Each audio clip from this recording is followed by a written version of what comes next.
তুমি যদি chat GPT বা এআই কে জিজ্ঞাসা করো কাউকে কিভাবে ধমক দিতে হয়, সে তোমাকে জানাবে ধমক দেওয়া খারাপ, আমাদের সবারই উচিত ভালো আচরণ করা। তুমি তাকে জিজ্ঞাসা করবে কিভাবে কাউকে খুন করা যায়, সে তোমার সাথে চ্যাট করাই বন্ধ করে দেবে। আসসালামু আলাইকুম। আজকে আমরা এআই বা চ্যাট জিপিটির নৈতিকতা ও মূল্যবোধ নিয়ে কথা বলবো। দেখবো এআই বা চ্যাট জিপিটির কতটুক নীতিবান আর কতটুক মূল্যবোধ রয়েছে। কৃত্রিম বুদ্ধিমত্তা যখন সাধারণ লোকজনের হাতে পৌঁছে যায়, তখন স্বাভাবিকভাবেই এর ব্যবহারের সাথে নৈতিকতার ব্যাপারটি উঠে আসে। যখন কৃত্রিম বুদ্ধিমত্তাকে জিজ্ঞাসা করবে নিজেকে কিভাবে মেরে ফেলা যায়, শুরুতে কৃত্রিম বুদ্ধিমত্তা তোমাকে আটকাতে চেষ্টা করবে, কিন্তু মানুষ সবচেয়ে শক্তিশালী এবং জ্ঞানী, তারা চাইলেই কৃত্রিম বুদ্ধিমত্তাকে বিভ্রান্ত করে উত্তর বের করে আনতে পারবে। আবার মনে করো কৃত্রিম বুদ্ধিমত্তাকে একটি কেস স্টাডি করতে দিলে, যেমন রফিক নামে এক ব্যক্তি সর্বোচ্চ গতিতে গাড়ি চালাচ্ছে। গাড়িতে মোট 20 জন যাত্রী, বেশ কিছু শিশু আছে সেখানে। হঠাৎ করে গাড়ির সামনে বাইসাইকেলে বসা এক লোক চলে আসলো। এখন যদি রফিক ব্রেক করে, তাহলে গাড়িটি থামানোর মতো সময় পাবে না, এতে আরো বড় দুর্ঘটনা ঘটবে। রফিক যদি গাড়ি না থামায়, তাহলে বাইসাইকেলে বসা লোকটি মারা পড়বে, কিন্তু গাড়ির মধ্যে থাকা সবাই বেঁচে যাবে।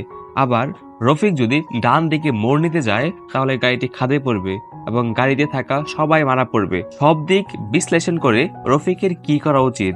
গাড়িতে থাকা 20 জনের জীবন বাঁচানো, নাকি গাড়ির সামনে বাইসাইকেলে বসা একজনের জীবন?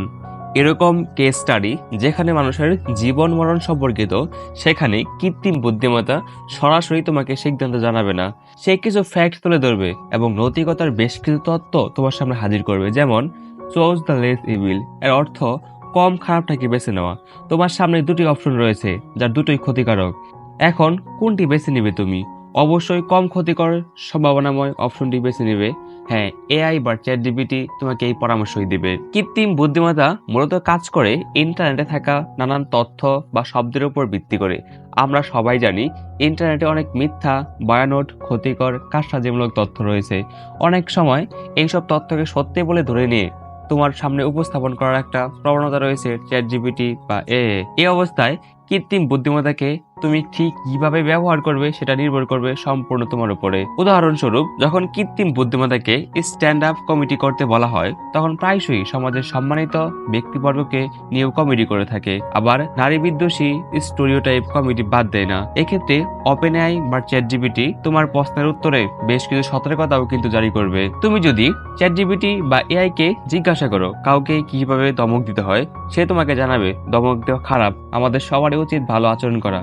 তুমি তাকে জিজ্ঞাসা করবে কিভাবে কাউকে খুন করা যায়, সে তোমার সাথে চ্যাট করাই বন্ধ করে দেবে। এভাবেই নৈতিকতার সাথে মিলিয়ে কাজ করছে চ্যাট জিপিটি বা এআই, যা সত্যি আনবিলিভেবল।